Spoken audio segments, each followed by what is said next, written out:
Thank you very much. We wish to stand on the existing protocol.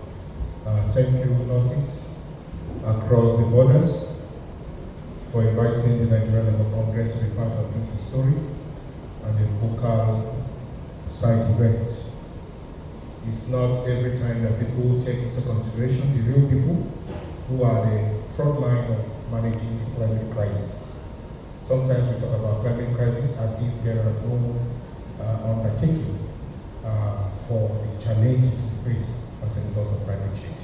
But there are people who are undertakers, who every day of their lives, they deal with the challenges and the offshoots of this problem that we are talking about. So thank you very much, nurses across the borders, for this opportunity. And to all of us, I want to thank you for showing up to this for this very important occasion. My name is Com.Eche Asuzu.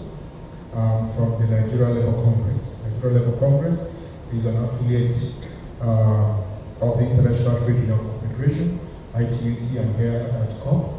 We are represented under the TUGO. TUGO is one of the oldest observer missions in the UNFCCC. And from the word go, we have been involved as a movement, trade union movement, in campaigning for climate justice, especially through the prisons of a just transition. And so this morning, I want to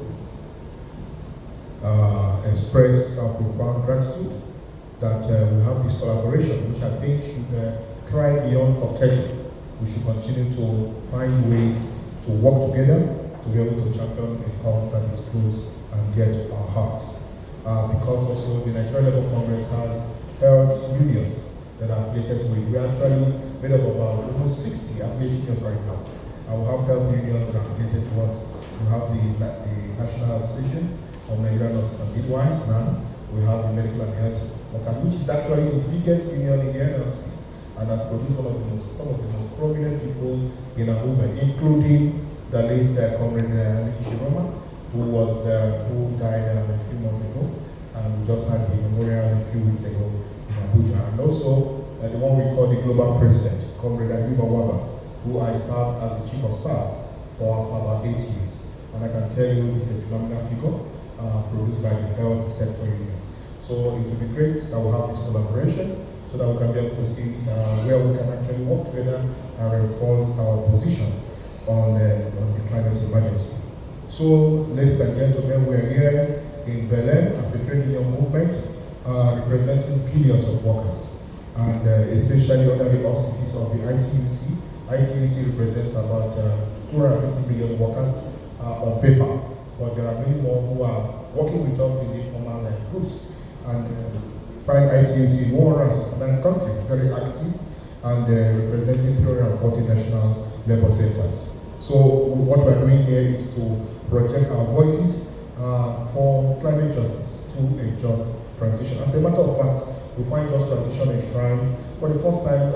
Actually, I was privileged to be the first trade unionist to attend from Nigeria to attend the COP event. That was in 2009, and that was in Com.Eche, very powerful COP, where we started having a lot of mass movements, social movements, do the kind of stuff we're seeing today. And from there we started the NLC climate change work.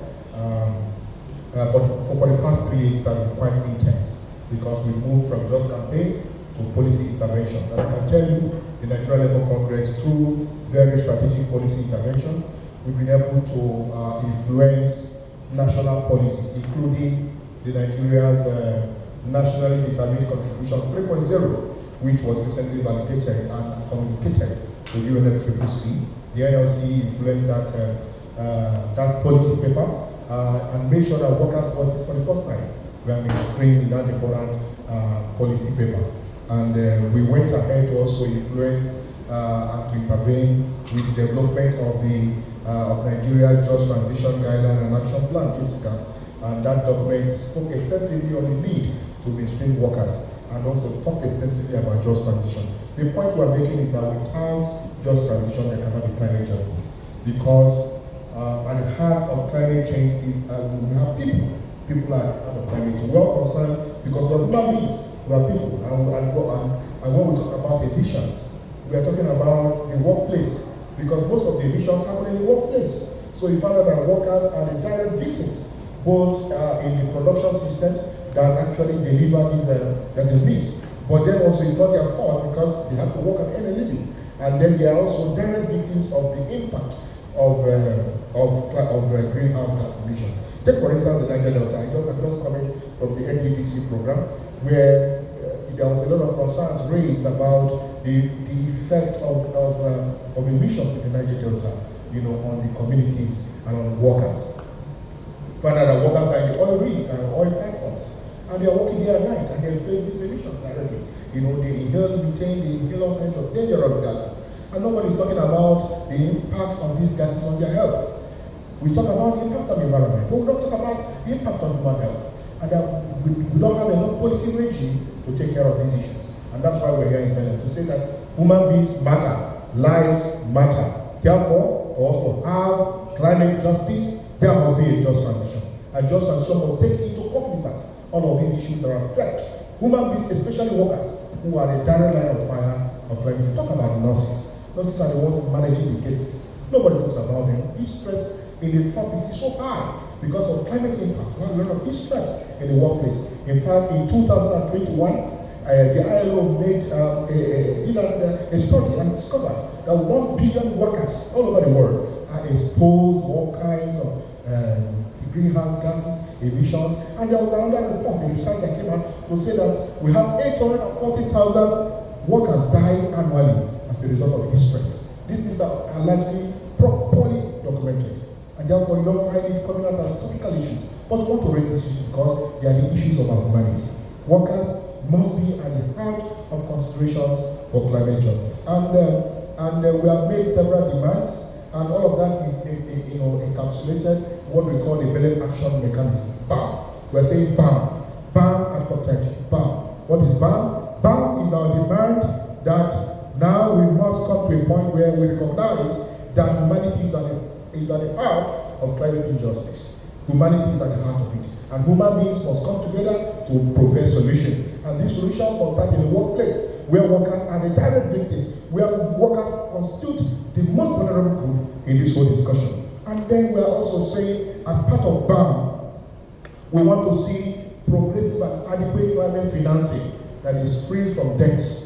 Now we have a lot of all kinds of climate financing that are moderated around debt. It's still the same pathway. What we're saying, you cannot change a problem with the same mindset that created it. You cannot. Therefore, if you want to change and address this problem of climate change crisis, you must change the mindset. The mindset of over-profiteering at the cost of human lives, over-profiteering at the cost of the environment, over-profiteering at the cost of our humanity must be changed. Therefore, you cannot finance and then you expect to make profit from the finances of people who have actually benefited from the pollution of our environment and the current climate change crisis. So what is BAM talking about? BAM is saying affordable energy. You must provide affordable energy. And therefore, we must ensure that we have energy sovereignty across the country. Then we are talking about debt cancellation. Without this debt cancellation, no money for hospitals, no money for nurses. Therefore, the heavy debt African countries are bearing is making it difficult for them to service nurses. So we're saying what? Remove the debt overhang over our countries. And then we're talking about punitive trade measures like CBAM. Please address it. And then gender action plan. Many of our nurses are women. Please consider them. Very important to us.